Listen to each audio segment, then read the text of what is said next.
Good morning and welcome. I just wanted to kind of kick the session off here. The session today is on two CEOs that are going to be sharing insights on wind and solar industries.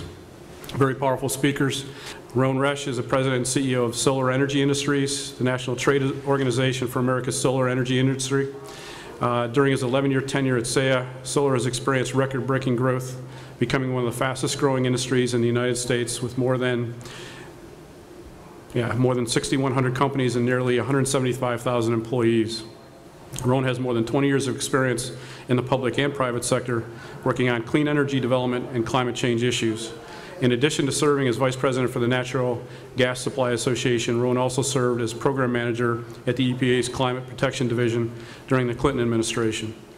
Ron holds an MPA in Management from Syracuse University's Maxwell School, a Master of Environmental Engineering from SUNY Syracuse, and a BA from the University of Michigan. He lives in Washington, D.C. with his wife, Lisa, and 2 children in a solar-powered house that provides 93% of their electricity. And thank you, Dennis and Bob, for having me. Again, my name is Ron Resch.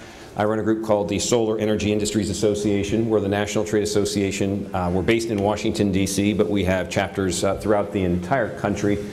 Today we represent about 1,000 member companies in the United States, and a lot of them are small businesses that have been created really in the last couple of years.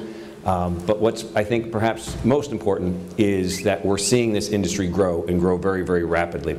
So what I'd like to do today is a couple of things. I want to kick it off by talking about the markets, what solar does with respect to providing an energy solution in different markets. I want to talk a little bit about the market in the United States in 2014, what we saw as with respect to installations. Then shift a little bit to the markets going forward, and then finally talk about what some of those drivers are that are important. But before I do that, one of the things I really like to do is get to know the audience a little bit. So we now know that a lot of people are new, at least to this conference for this year. But let me just ask you one question. Raise your hands if you answer yes, and that is, who here has solar on the roof of their home? Okay, not bad. About 5 people. Okay, not too bad. Who here would put solar on the roof of their home if it were cheaper than the electricity that was being provided by their utility today? Raise your hands if you would be considering doing that. All right, so almost everybody, okay, which is a good thing, right? But that is the incredible potential that this industry has. And that's just looking at residential and homes. But literally, you know, maybe 2% of the people here had solar on their business, but almost everybody raised their hands saying, I would be willing to put solar on my home. And as we look going forward, both at residential, commercial, and utility scale, it's that kind of support and that kind of mechanism that as the cost of solar comes down, we're going to see a much greater use across the United States. So I'm going to go through a couple of slides here relatively quickly because I just want to show you, again, the diversity in the application of solar. And this is, I think, in large part, its great strength. It's infinitely scalable from literally one cell on the back of a cell phone all the way up to 1 million panels in the desert. And this gives you an example just specifically of residential. And what you see here is the residential market is about 20% of the total photovoltaic market in the United States today. And the reason why it's continuing, one of the fastest growing, and the reason why it's growing is because there's so many new financing mechanisms. You no longer have to buy solar outright. You can lease it. You can enter into a power purchase agreement. You can self-finance. You can get low interest loans from banks. The list goes on and on. So as the financial community has, I think, embraced the technology, gotten used to the technology, you're now seeing a huge diversity in options for homeowners. The great thing there is that it allows you to go solar in many cases with no upfront cost whatsoever. Okay, so you don't have that big cash outlay that we used to have in the past. And that's why you see photovoltaics on rooftops of homes as the fastest growing segment in the United States today. Just to give you a sense, the average install cost across the United States is about $3.60 per watt. Now obviously the actual kilowatt rate is going to differ based on where you are and how much sunlight you have, but that just gives you a sense on the install cost. The second market is the commercial market, and this is the rooftops of Kmart's and Walmart's and big box stores, and there's a few of them. And for those of you who've flown into Houston, when you take off tomorrow, make sure you take a moment to look out the window and see the vast number of roofs that exist in and around this city, and every airport for that matter. and then look down and see how many solar panels are on their roofs. Again, almost zero. Not that it doesn't belong there, it will belong there, but this is a market that's really just starting to take off. Again, a lot of innovation on the financing with respect to third-party ownership and different structured debt financing, but the average install cost for commercial is about $2.25. Again, just trying to give you some numbers and some comparisons. This market was a little less than 20% in 2014. Then we have utility scale photovoltaics. These are the large, typically ground-mounted installations you see primarily in the desert Southwest. Okay, so West Texas, you're starting to see these be built out, but it's really Arizona, Nevada, Colorado, Southern Colorado, California, etc. This is the largest segment of the U.S. market, representing about 65% of all installations in 2014. In large part, what we're finding is that this market in particular is responsive to RPSs, right? Renewable Portfolio Standards. So as utilities needed to comply with our RPS, they've been contracting to build out large-scale solar power plants. Now, that's great, except for the fact that many of the RPSs, I think, are reaching the end of their life, and we'll talk a little bit about policy and what replaces that.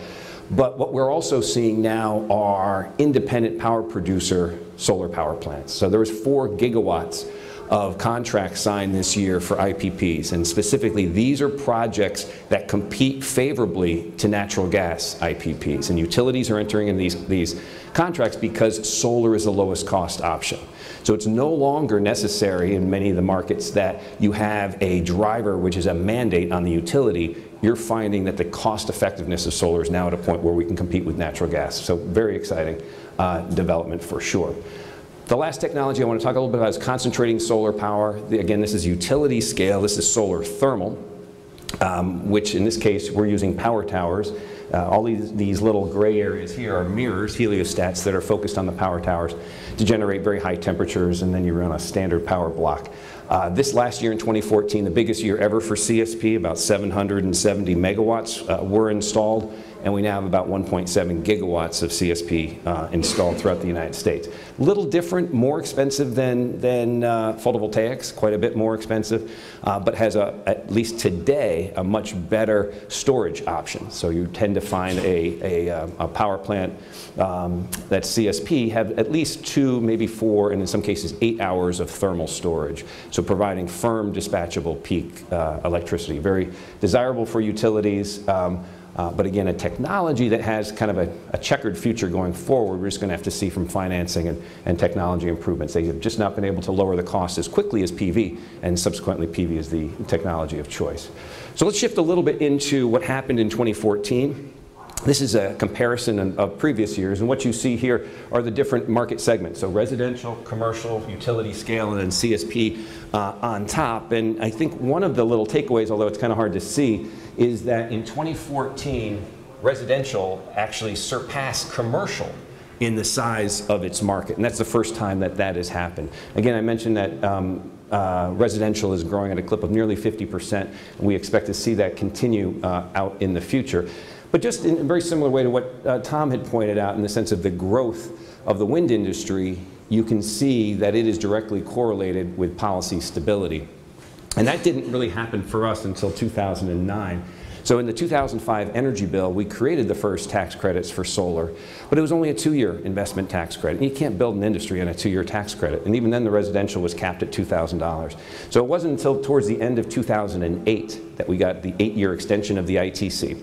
So the investment tax credit goes out through the end of 2016. And what you can see is that has provided the stability to attract investment. And then you start to get this hockey stick type of growth with respect to the amount of solar that's being installed, and then certainly all of the different market segments. So policy is a key driver, there's no doubt about it for solar, but it is for all energy technologies with respect to attracting investment. And again, we can talk a little bit more about that in a few minutes.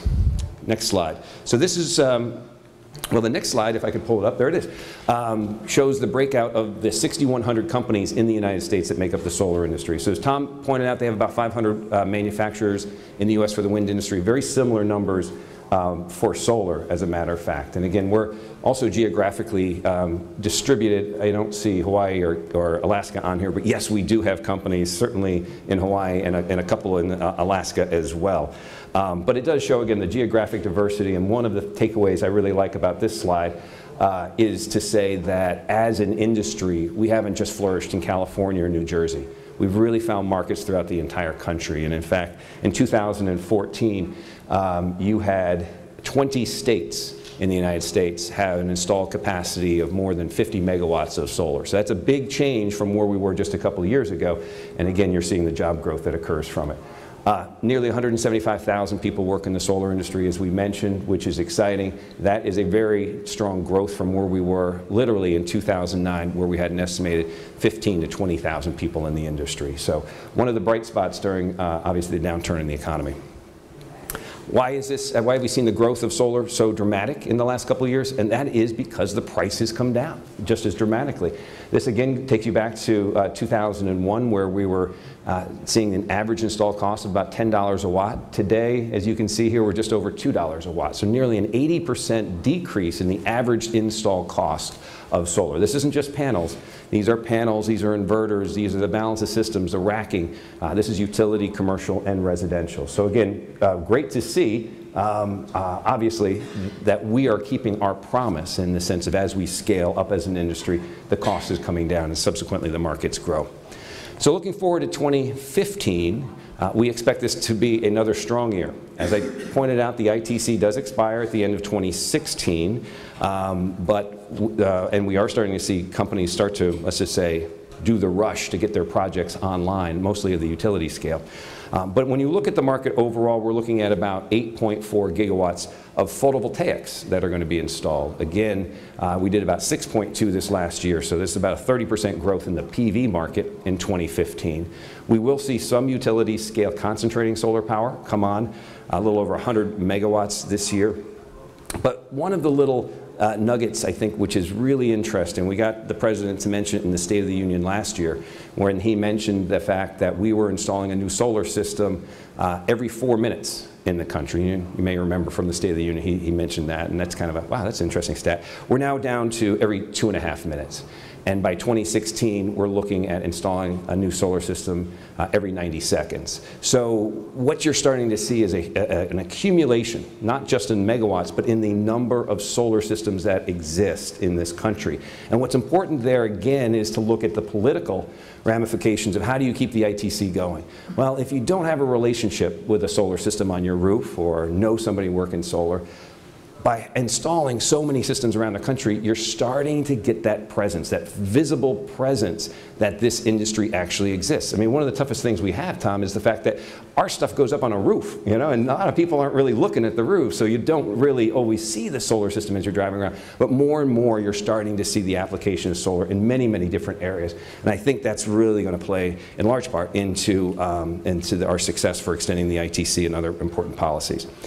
By the end of this year, we'll have 28 gigawatts of solar installed. It's about half of what the wind industry is today, from Tom's numbers. But that we'll have nearly 1 million installations. Again, rooftops on homes, businesses, schools, churches, the like. Very, very powerful image overall. We'll have enough solar energy, electricity, produced by these systems to power nearly 5.5 million homes. And we anticipate having more than 200,000 people employed in the solar industry. So again, very quickly you've seen how this industry has grown, how diverse it is, both in residential, commercial, and utility scale. And we certainly expect that to continue this next year. The last couple slides, again, here's some numbers for 2015 and 2016. You can see the growth out to a little more than 8 gigawatts. This is, again, just looking at photovoltaics in 2015. And then in 2016, the last year of the tax credit, we expect to have a market larger than 12 gigawatts. Again, as we're bringing on a lot of those utility scale projects, there's about 14 gigawatts of utility scale projects in the pipeline being developed right now, as well as continued growth in residential and commercial. And a lot of that has to do with the fact that policy plays a role in our industry, but it does really in every energy industry, as Tom alluded to. I mean, if you think about it and you step back, one of the strategic investments we've made as a country is to support investment in our energy infrastructure. It started in the teens, where we created permanent tax credits for the oil industry, the 30s for the coal industry, the 50s for the nuclear industry.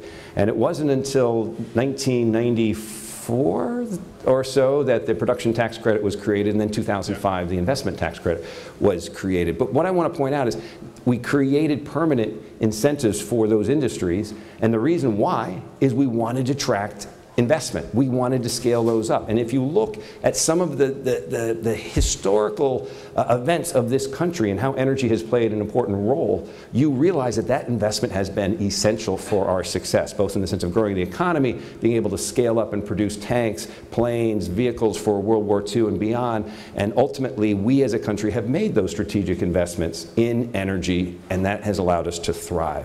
So that's what we're focused on as the association, to make sure that we have a level playing field with the rest of the energy technologies that exist out there, that have permanent tax credits, that are a significant part of our energy mix. I didn't put it up there, but right now solar generates about 1% of our electricity in this country. Just 1%. Yet it is by far the largest source of energy that we have in this country. So it seems kind of backward that here we have this incredible resource, yet we're only utilizing it for 1%. And I think as we look forward, we are certainly going to see that change very dramatically. So here's a couple of other, obviously, policies that we're working on in addition to the investment tax credit. A big part of it is really is to try to increase the amount of capital coming into the solar industry. As well as address some codes and standards issues in the long run, so we have market access. A big one that is important to wind as well as to solar is the Clean Power Plan, also known as EPA Rule 111D. That is going to be the carbon reduction requirements on utilities that kick in as of 2020 and out to 2030. In many cases, that is going to be the driver on utilities to scale up their low carbon or zero carbon investments, and will be a driver not dissimilar to the RPSs, which I mentioned earlier. But for us, another very, very important set of policies is state policy. I know it's kind of boring. We're, a bunch of engineers, we're in a room, now we're talking about policy. How did we get down this path, right? But I just want to point out one very basic element here, which is this is in many cases just about market access. Right? Utilities are government-protected monopolies, which is fine. They were created for a very simple purpose, right? To provide electricity, reliable and affordable electricity for people, and that's great. But if you want to generate your own electricity, in many cases you don't have access to the electricity marketplace. What we're trying to do is break that down, just to make sure that if, again, you want to generate your own electricity, you can sell it back into the market, you can connect to the grid, that you're going to get a fair price for it. And ultimately, that is going to improve the integrity of the grid, it's going to improve pricing for consumers across the board. And, but it really does depend upon putting policies in place like net metering, like standardized interconnection, and a wide variety of other distributed generation policies. So while I know there's a lot of resistance, I know utilities are coming out hard against us and fighting against us hard, we're talking about evolution. We're talking about making changes on policy and rate designs and structures that allow more creativity from the energy sector. Think about this. It's solar today for distributed generation, but what's the technology behind us, right? There is going to be a ton of new technologies that are developed that you're going to want to put on your home or your business or your school or your church, whatever it happens to be. If we don't get those policies right today, it's going to stymie the development of that whole new set of energy generation that can be created and deployed here in the United States if we have policies right. So with that, I thank you for your patience for going through those slides, and I look forward to your questions, and I will turn it over to Bob, who will facilitate the dialogue from here. Thank you.